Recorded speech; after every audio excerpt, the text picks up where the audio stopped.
We have Coach Smart ready, and he will go straight for questions. Coach, we'll go to your left here on the second row.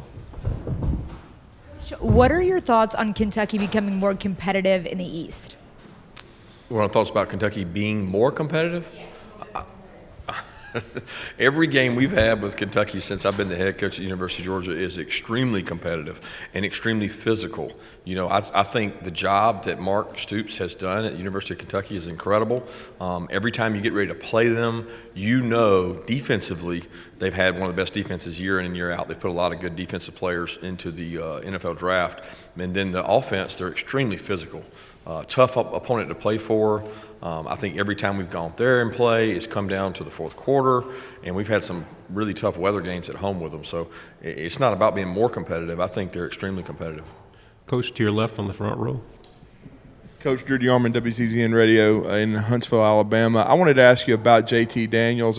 You guys brought in Jamie Newman, who was a high-profile transfer, and due to the circumstances last year, he opted out. What was the thought of your staff to bring in JT, even when you had Newman, and how much has he grown now that you've had a somewhat normal offseason and a spring practice?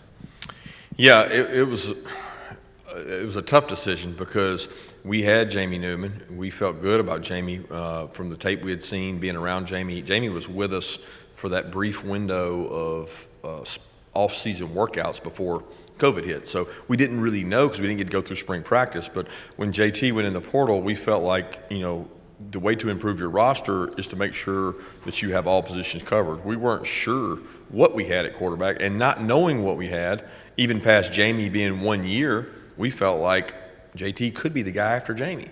And it was a situation where we had a little bit of a quarterback deficit, and we were able to improve our roster, getting Jamie, getting Stetson, who came back from junior college, and then getting JT on the roster. So I'm excited to see what he can do this year. I think his growth has been more physical than mental. Although you're always growing as a quarterback mentally because you get experiences, he's a guy that's played a lot of football between high school, USC, and our place, but he's gotten his knee in better shape. He's gotten more mobile and can move a little bit, and I think he's got a lot more confidence, and he's got a better relationship with the players around him. Coach, to your right on the front row. Hey, Kirby, David Cloninger with the Charleston Post and Courier. There's been some chatter about maybe moving to a 9-game conference season 1 year. What would you think about that? I have no issue with that. I think that's the more that you play really good competition, I think it's a great opportunity for our conference, more exposure, better games. One of the biggest things that we're going to have to head off as leaders in college athletics is our fan base. And there's nothing better than that. I think those games are the more times you play conference opponents, I think it's a great situation. I think the fear is hurting yourself, eating your own, as I would say, in terms of playoffs and things like that. So if the expansion of the playoff continues to be conversation, then playing more conference games is going to increase our strength of schedule. Coach, to your left, second row. Hey, Coach, Georgia Chambers. So you touched on this. JT going into last season was recovering from a torn ACL. So what was key in his recovery process, and how have you seen him develop as an SEC quarterback? He had a cleanup on his ACL before he came to us, and then he had to go in and get some scar tissue taken out, I think, during the summer as he was rehabbing. But Ron Corson will tell you, our medical kind of expert, he said, I've never seen someone beat me here for treatment every morning, and he's here ready to go bright and early, and just a very diligent young man that worked really hard on his rehab because he wants to play football for a long time. He's very detailed in his dedication to rehab, and he did a tremendous job, and I think he's in a better position this year. Coach, to your left, second row. Hey, Kirby, you've known Quavo. How did you meet Quavo, and what's your favorite Migos song? I didn't hear that. You said, where did I meet him? How did you meet him? I was talking about it out there. It started around the playoff run we had, and I don't know if it was, I think it was the SEC championship game, might have been the first time. He joined us on the sideline when we beat Auburn, and then he joined us out at the Rose Bowl, and then he was, I believe, on the sideline. I'm not sure if he was or not for the national championship game, but he's been a part. He's come and spoke to our players before. He does a good job talking to our players, because I think our players respect and listen to Quavo, and they understand, and he loves football. People don't understand. He was a high school football player and embraced football. He wants to be a quarterback, and he goes to a lot of events with NFL players and things, and he's been a good, when it comes to giving advice to our players, they listen, and he had some good advice for them in NIL. Coach, to your right, second row. Coach, last year was probably the first time that most of the players on the roster had not played for an SEC title. With the amount of success that they've just become accustomed to, was that enough motivation to get right back at playing for another title this year? Yeah, I think that plays a factor. I certainly don't think it's the most important factor. We motivate through intrinsic factors, and just the fact that we didn't win the East and didn't get an opportunity to play for it, that sticks with all of us. And we know we've got enough talent to get that done. And any opportunity you get to go compete, it doesn't matter who it's against, where it is, or when it is, you want to be at your best. And our guys are driven to do that. So I know that getting back to the SEC championship is one of the steps that you got to step to be able to make the playoffs. Coach, to your left on the third row. Hey, Coach, Matt Trent, WBRZ in Baton Rouge. It seems like Eric Gilbert committed to half the SEC before he landed in Athens after leaving LSU. Can you just talk about the process from the time he left LSU and how he is now in Athens?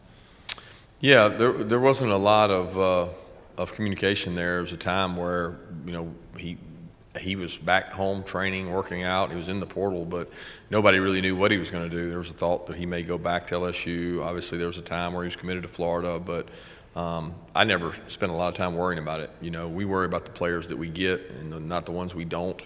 I learned a long time ago that I can't control the decisions of 18, 19-year-olds, so we just told him he has an opportunity here. If he's interested, let us know. And it wasn't a constant pursuit and not something that we consumed ourselves with. To your right, second row. Hey, Coach. Jamal St. Cyr, News for Jax. Carson Beck's heading into his second year with your program.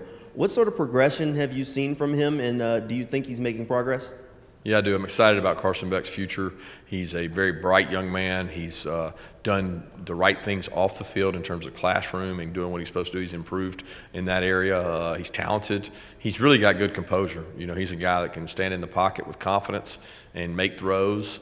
He's a really good baseball player in high school that I don't think people give him enough credit athletically. But very intelligent, great family, and I'm looking forward to seeing him grow. Coach, to your left, fourth row.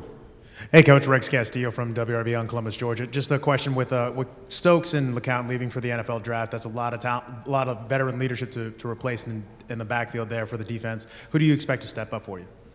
Well, we're going to do it by committee. We're going to find that out in fall camp. We've got two young men that come to us by way of portal. Then we've got a group of guys on our current roster that are talented and we're highly recruited players that we think are going to be able to help us. So when Tyson and Stokes took over, we had just lost players. And when they leave, we're going to have to find new players. It's part of the off-season and part of the recruiting process to figure out who's going to help us in those areas. And we've got capable players in the secondary. We don't have the depth that we are used to. We will need to avoid injury in that area. Coach, to your right on the third row. Coach, Mike Lucas, KX TV down in College Station. When you look around the entire SEC, is this about as high of quality of quarterbacks as you've seen since you've been around the league? It's a hard judgment. I've been in this league for 20 years off and on, and there's been some really, really stellar years at quarterback. I can't quote right now what years were better than others, but between Cam Newton, Johnny Manziel, and all the great guys that I've had to face as a defensive coordinator in this conference, there's been a lot of really good years. I think what's happened is the passing has become more prolific at a younger age, at the high school age, in the 7-on-7. So you're facing guys that are more experienced throwing the ball, and each year is different in terms of how many guys are returning. Stay on your right, fourth row. Tom Murphy, ADG. You faced Sam Pittman in his major college coaching debut, the season opener last year. Wonder what you thought coming out of that game in terms of their preparation. You got him again this year. What do you expect of his progress? Got a lot of respect for Sam as a person, a coach, a man. Did a tremendous job against us last year. They've got an unbelievable staff. He's got a really almost a perfect recipe between his defensive coordinator and his offensive coordinator, who he entrusts a lot in. They They both are different, but they're both really do a good job of their respective jobs. I have a lot of respect for Barry and his years at Missouri. We got to be close, so he plays a very difficult defensive scheme to attack, and I think they've got a lot of players coming back. Somebody told me I think they have more seniors than anybody else in the conference, which when you have a lot of seniors, you look at the track record, those are the teams that are most successful.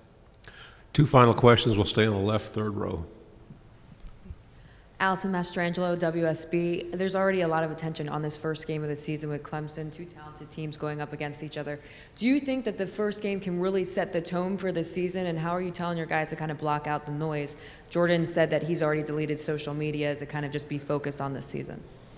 Yeah, I think the first game can be what you want it to be. You can use it as a springboard. You can use it as a learning experience.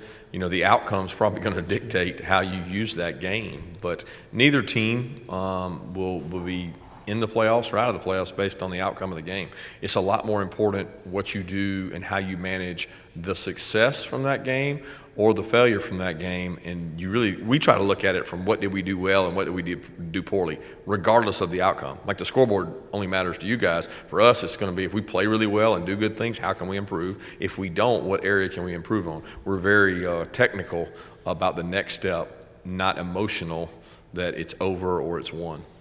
Final question on your left third row.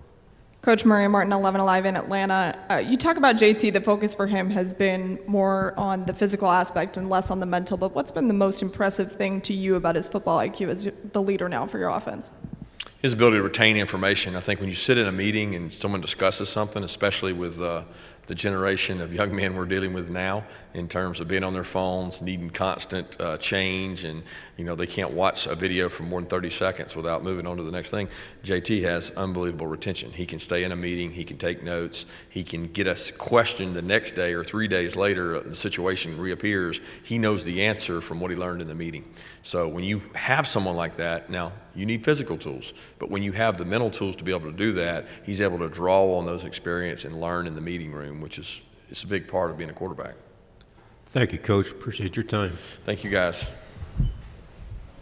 Again, just a reminder, the camera position's outside. If you have a tripod in a stationary position, that's fine per the SEC.